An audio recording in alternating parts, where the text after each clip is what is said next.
క్రీస్తునందు మాకు అత్యంత ప్రియులైన బైబిల్ వండర్స్ ప్రేక్షకులకు యేసుక్రీస్తు పరిశుద్ధ నామంలో శుభాభివందనాలు తెలియజేస్తున్నాను. బాగున్నారు కదూ? మరొకసారి టీవీ కార్యక్రమం ద్వారా మీకు దేవుని వాక్యం అందించడానికి ప్రభు నాకు ఇచ్చిన శ్రేష్టమైన అవకాశాన్ని బట్టి నేను ప్రభుని ఎంతగానో స్తుతిస్తున్నాను. యేసుక్రీస్తు ప్రభు యొక్క దైవత్వాన్ని, బైబిల్ గొప్పతనాన్ని అనేక ఆధారాలతో మీకు ప్రకటించడానికి దేవుడు మా మీద పెట్టిన బాధ్యతను బట్టి, భారాన్ని బట్టి, ఆయన మాకు ఇస్తున్న అవకాశాలను బట్టి మేము ఎంతగానో ప్రభుని స్తుతిస్తున్నాము. ఈ కార్యక్రమం ద్వారా మేము చాలా దీవెన పొందుతున్న అనేక విషయాలు తెలుసుకుంటున్నామని మీలో చాలామంది రాసిన ఉత్తరాలను బట్టి, చేసిన ఫోన్ కాల్స్ని బట్టి మేము నిజంగా ప్రభుని స్తుతిస్తున్నాం. నిజమే, సత్యాన్ని ఒక వ్యక్తి ఎప్పుడైతే గ్రహిస్తాడో పరిశుద్ధ లేఖనం చెబుతోంది సత్యము మనిషిని స్వతంత్రులుగా చేస్తుందని బైబిల్లో రాయబడింది. అందుని బట్టి ఎవరైతే సత్యాన్ని గ్రహిస్తారో వారు ఆధ్యాత్మిక స్వాతంత్రాన్ని అనుభవిస్తూ దేవుని కృపలో వర్ధిల్లుతుంటారు.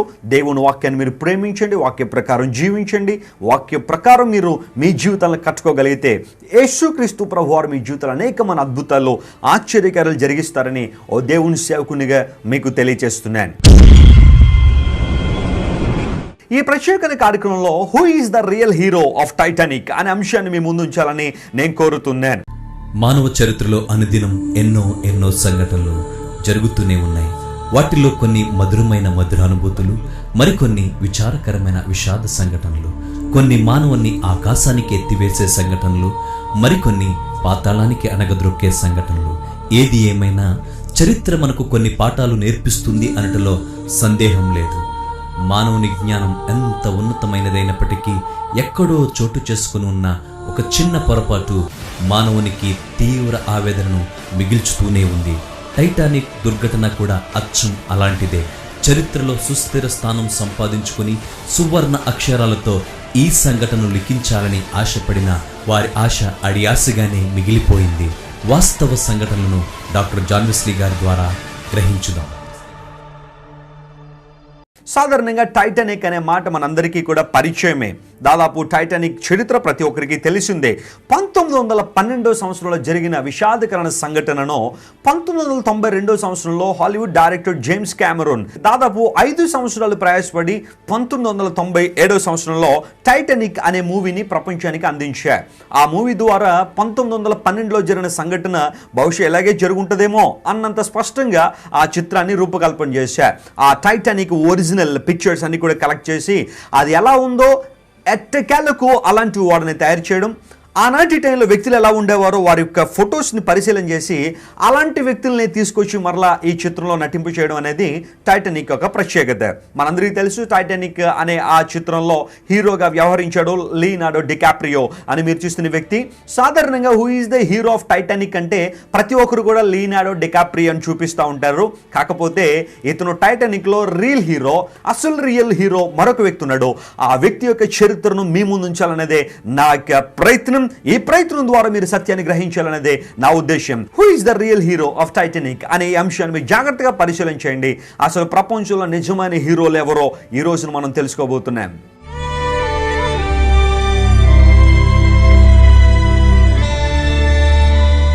చరిత్ర మనం గమనిస్తే ఇంగ్లాండ్ దేశం ఓడలు తయారు చేయడంలో ప్రసిద్ధి చెందింది. పురాతన కాలం నుండి కూడా ఓడలు తయారు చేయడంలో ఇంగ్లాండ్ వారి సిద్ధహస్తులు. బైబిల్లో కూడా ఆ ప్రస్తావన మనం చూస్తున్నాము. తర్షీషు ఓడలు అనే మాట బైబిల్లో చాలాసార్లు మనం గమనించగలం. అంటే పరిశుద్ధ గ్రంథ కాలంలోనే తర్షీషు ఓడలకు ప్రాముఖ్యత చాలా ఎక్కువ ఉంది. జాగ్రత్త మనం పరిశీలన చేస్తే రాజుల మొదటి గ్రంథం 10వ అధ్యాయం 22వ వచనంలో ఈ విధంగా రాయబడి ఉంది. సముద్రం ముందు హీరాము ఓడలతో కూడా తర్షీషు ఓడలను రాజు కలిగి ఉండెను. ఈ తర్షీషు ఓడలు 3 సంవత్సరాలకు ఒకమారు బంగారమును, వెండిని, దంతములను, కోతులను, నెమలి పింఛమును తీసుకుని వచ్చుచుండెను. ఈ మాటలు మనం గమనిస్తూ ఉంటే సొలొమోను కాలంలోనే తర్షీషు ఓడలకు చాలా ప్రాముఖ్యత ఉన్నట్టు తెలుస్తూ ఉంది. దంతములు, ఆ తర్వాత నెమలులు, ఆ తర్వాత కోతులు, ఆ తర్వాత మరికొన్ని వస్తువులు 3 సంవత్సరాలకు ఒకసారి ఈ ఓడల్లో ఇజ్రాయెల్ దేశానికి తరలిస్తుండేవారు. ఆ తర్వాత యెషయా గ్రంథం దగ్గరికి వస్తే యెషయా గ్రంథం 2వ అధ్యాయంలో కూడా తర్షీషు ఓడల గురించిన ఒక వివరణ అక్కడ రాయబడింది. యెషయా గ్రంథం 2వ అధ్యాయం 16వ వచనం 17వ వచనం ఈ విధంగా రాయబడింది. తర్షీషు ఓడలన్నిటికీ, రమ్యమైన విచిత్రుల వస్తువులన్నిటికీ ఆ దినము నియమించబడినది. అప్పుడు నరుల అహంకారము అణగద్రొక్కబడును, మనుషుల గర్వము తగ్గింపబడును. ఆ దినమున యెహోవా మాత్రమే ఘనత వహించును.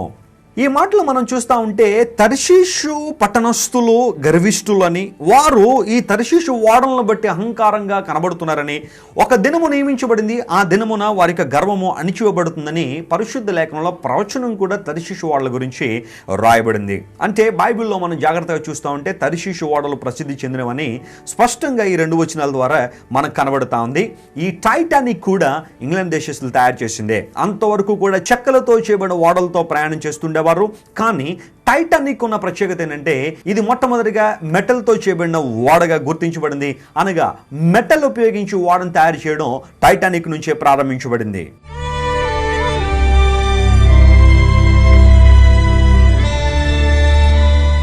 1907 సంవత్సరం మీరు చూస్తున్న థామస్ ఆండ్రూస్ జూనియర్ అనే వ్యక్తి టైటానిక్ ఓడను తయారు చేయడం ప్రారంభించాడు.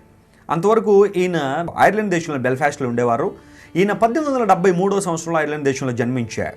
ఈయన ఓడలు తయారు చేస్తుండేవాడు. ఆనాటి టైంలో ఈ వ్యక్తి హార్లాండ్ వోల్ఫ్ అనే కంపెనీకి యజమానిగా ఉంటూ ఉండేవాడు. అంతవరకు కూడా ఓడలన్నీ కూడా చెక్కతో చేయబడినవి, కానీ ఇప్పుడైతే మెటల్తో చేయడానికి శ్రీకారం చుట్టారో కదిలే ఒక భారీ యంత్రాన్ని తయారు చేయాలన్న ఒక కళను ఈ నెరవేర్చుకోవడానికి ప్రయాసపడ్డాడు. 1907లో తయారు చేయబడిన ఓడ 5 సంవత్సరాల్లో ఆ ఓడ నిర్మాణం కొనసాగింది. దాదాపు 46,000 టన్నుల బరువుగా ఆ ఓడను తయారు చేశాడు. 882 అడుగుల పొడవు, 16 కంపార్ట్మెంట్లతో ఓ పెద్ద ఓడను తయారు చేసిన తర్వాత దానికి పేరు పెట్టారో టైటానిక్ అనే పేరు పెట్టారు. టైటానిక్ అనే మాటకు అర్థం ఏంటో తెలుసా? బ్రహ్మాండమైనది అని అర్థము. బ్రహ్మాండమైన ఈ నౌక ఈ భూమి మీద కదిలే అతి భారీ యంత్రంగా గుర్తించబడిందని చెప్పి ఈ థామస్ ఆండ్రూస్ అనే గొప్ప డిజైనర్, చాలా జ్ఞానం కలిగిన వ్యక్తి దానికి టైటానిక్ అనే పేరు పెట్టి మురిసిపోయాడు, సంబరపడ్డాడు. టైటానిక్ ఓడ యొక్క ప్రారంభం ఈ విధంగా జరిగింది.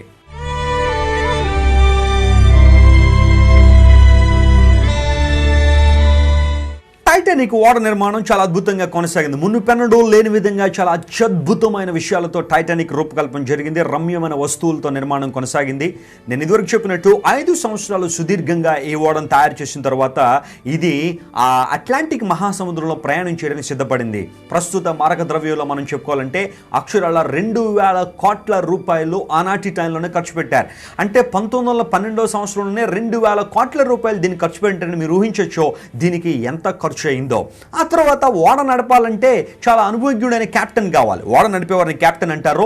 ఆ అనుభవజ్ఞుడైన కెప్టెన్ కావాలని చెప్పి 46 సంవత్సరాలు ఓడ నడపడంలో అపార అనుభవం కలిగిన ఎడ్వర్డ్ జేమ్స్ స్మిత్ అని మీరు చూస్తున్న ఈ అపార అనుభవజ్ఞుడిని తీసుకొచ్చి కెప్టెన్ గా నియమించారు. థామస్ ఆండ్రూస్, ఆ తర్వాత ఈ ఓడ నడపడానికి జేమ్స్ స్మిత్ సిద్ధంగా ఉన్నారు. ఓడ బయలుదేరని సిద్ధపడింది.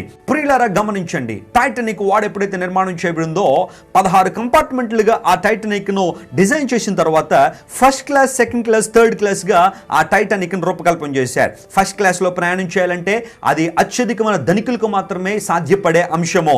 అందులో పడ్డ ధనికులు, కోటీశ్వరులు, ప్రపంచాన్ని శాసిస్తున్న అనేక మంది కోటీశ్వరులు పోటీలు పడి టికెట్లు కొనుక్కున్నారు. ఫస్ట్ క్లాస్ టికెట్ ఎంతో తెలుసా? ఆ టైంలోనే $4,350. సెకండ్ క్లాస్ ఏమో $60, అదర్ థర్డ్ క్లాస్ $40 గా ఆ టికెట్లు నియమించి ప్రియులరా ఓడను ముందుకు తీసుకెళ్ళడానికి ప్రయత్నాలు చేశారు.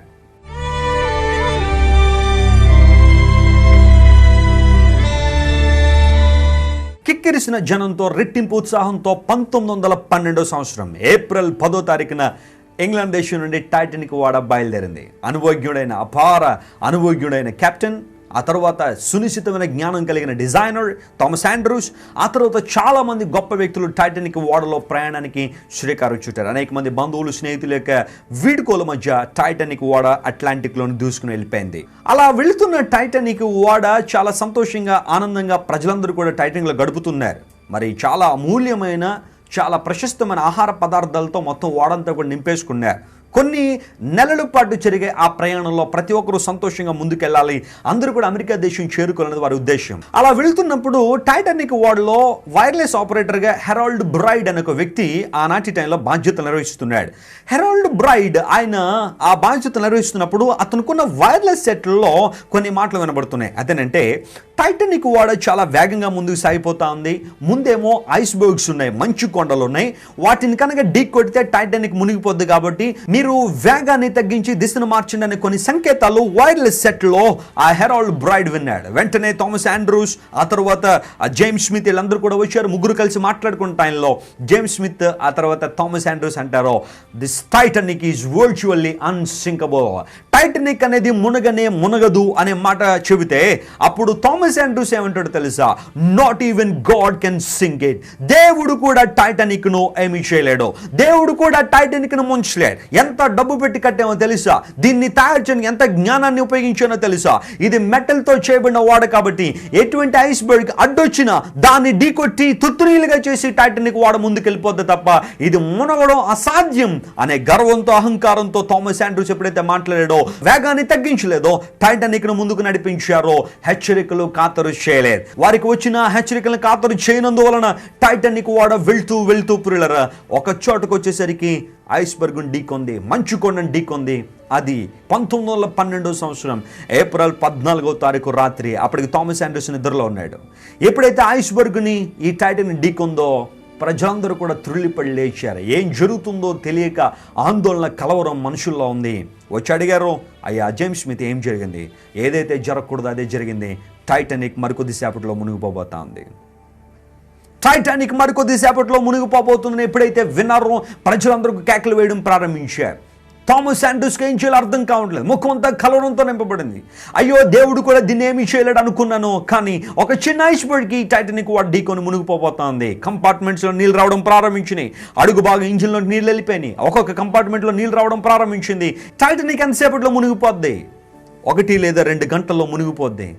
అయితే చుట్టుపక్కల ఉన్న అనేక మంది ఓడలకు వర్తమానం పంపించండి, వారు వచ్చి మనల్ని రక్షిస్తారేమో. వెంటనే వైర్లెస్ సెట్లలో వారితో సంభాషించినప్పుడు వారు చెప్పింది ఏంటో తెలుసా, మేము మీ దగ్గర రావడానికి తక్కువ లేదంటే 4 గంటల సమయం పడుతుంది.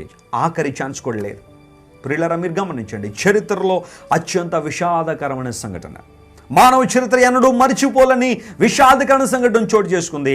1912 సంవత్సరం ఏప్రిల్ 14వ తారీఖున టైటానిక్ అనే బ్రహ్మాండమైన ఓడ అట్లాంటిక్ మహాసముద్రంలో మునిగిపోయింది. ఏ ఒక్కరు కూడా కాపాడలేకపోయారు, ఏ ఒక్కరు కూడా రక్షించలేకపోయారు. 1600 మంది జల సమాధి అయిపోయారు. 2200 మంది ఆ ఓడని ఎక్కితే 1600 మంది జల సమాధి అయిపోయారు. నైతిక బాధ్యత వహిస్తూ captain James Smith, designer Thomas Andrews, wireless operator Harold Bride, మిగతా క్రూ అందరూ కూడా, ఓడ సిబ్బంది అందరూ కూడా నైతిక బాధ్యత వహిస్తూ టైటానిక్లోనే మునిగిపోయారు. వాళ్ళు కూడా అట్లాంటిక్లో మునిగిపోయారు. ఎన్నో ఆశలతో టైటానిక్లో ప్రవేశించి చరిత్రను సృష్టించాలనుకున్న అనేక మంది, విషాదకరమైన సంఘటనగా చరిత్రలో సువర్ణాక్షరాలతో ఈ సంఘటన రాయబడుతుందని ఏ ఒక్కరు ఊహించలేదు. 1600 మంది జల సమాధి అయిపోయిన ఈ విషాదకరమైన సంఘటనను ఆ తర్వాత అనేక న్యూస్ పేపర్స్ కూడా తమ యొక్క వార్తల్లో ప్రచురం చేశారు. చాలామంది తమ జీవితాన్ని పోగొట్టేసుకున్నారు. ఇక్కడ ఒక మాట మీకు చెప్పాలని ఆశపడుతున్నాను.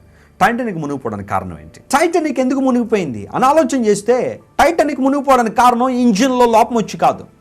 టైటానిక్ మునిగిపోవడానికి కారణం నడిపేవాడికి అనుభవం లేక కూడా కాదు. టైటానిక్ మునిగిపోవడానికి కారణం ఏంటి అని ఆలోచన చేస్తే హెచ్చరికను ఖాతరు చేయనందువలన, వారికి చెప్పబడిన ఒక మంచి మాటను వారు విననందువలన టైటానిక్ అనేది చరిత్రలో మునిగిపోయింది. నా ప్రియ సోదరుడు ఆలోచించాయి. చాలాసార్లు మన జీవితాల్లో కూడా నా జీవితం చాలా బ్రహ్మాండమైందండి, నాకేం తక్కువ, నేను ఎందుకు దేవుడి దగ్గరికి రావాలి, నేను ఎందుకు యేసుక్రీస్తు ప్రభువుని రక్షణను అంగీకరించాలి, నాకేం తక్కువ అని యేసుక్రీస్తు ప్రభువు దగ్గరికి వచ్చి నేను వేడుకోవాలి, ఏం తక్కువ నేను ప్రార్థన చేయాలని చాలామంది తమ జీవితాన్ని బ్రహ్మాండంగా ఎంచుకొని ఈ లోకం అనే సాగరంలో ముందుకు వెళ్ళిపోతా ఉంటే మన వైర్లెస్ సెట్లో కూడా కొన్ని సంకేతాలు వస్తున్నాయి. అదేంటో తెలుసా? ముందు మరణం ఉంది, ముందు నరకం అనేది ఉంది, ముందు నిత్యాగ్ని దండన అనేది ఉంది. మానవుడు పాపం చేసిన వాడు కాబట్టి పాప ప్రాయశ్చిత్తం జరగకపోతే, పాపానికి విరుగుడు దొరకకపోతే ప్రతి మానవుడు కూడా నిత్యాగ్ని దండంలో ఉండాల్సిందే. దాన్ని తప్పించుకోవాలంటే నీ దిశను మార్చు, దాన్ని తప్పించుకోవాలంటే వేగాన్ని తగ్గించి దిశను మార్చు అని అనేక మంది దేవుని సేవకుల ద్వారా నీ సంకేతాలు వినబడుతున్నాయి. దిశ మార్చడం అనగా మారు మనసు పొందడం, రక్షణ పొందడం, యేసుక్రీస్తు ప్రభుని సొంత రక్షణను అంగీకరించి జీవితాన్ని పదిలపరుచుకోవడం. కానీ చాలామంది వారికి సంకేతాలు వినబడుతున్నా, దేవుని సేవకుల అహర్నిశలు కూడా చెబుతున్నా, ప్రభు లేఖను నొక్కి ఒక్కానించి అనేకమైన వాస్తవాలు బోధిస్తున్నా, చాలామంది హెచ్చరికను ఖాతరు చేయట్లేదు. బహుశా ఆలోచించాయి, టైటానిక్ మునిగిపోవడానికి కారణం కూడా అదే, హెచ్చరికను ఖాతరు చేయనందువలన. మంచి మాటలను పెడ చెవిని పెట్టడం ద్వారానే వారు చరిత్రలో ఒక విషాదకరమైన సంఘటనకు వారు శ్రీకారం చుట్టారు. నా ప్రియ సోదరుడా, నీవు కూడా సత్యాన్ని గ్రహిస్తున్నావా? వాస్తవాన్ని గుర్తిస్తున్నావా? 1600 మంది జల సమాధి అయిపోయిన టైటానిక్ చరిత్రలో కొంతమంది మాత్రం బ్రతకగలిగారు. అది కూడా వారి లైఫ్ బోట్స్ ఉండడాన్ని బట్టి కొంతమంది అనగా స్త్రీలు పిల్లలకు అవకాశం ఇచ్చారు బ్రతకడానికి. మిగతా వారందరూ కూడా ప్రాణాలు కోల్పోయారు. లైఫ్ జాకెట్స్ వేసుకున్న చాలామంది కూడా రక్షించబడాలని ప్రయత్నం చేశారు. కొంతమంది ఆ తర్వాత వచ్చి వారిని రక్షించారు. చాలామంది రక్షించబడకుండానే చనిపోయారు.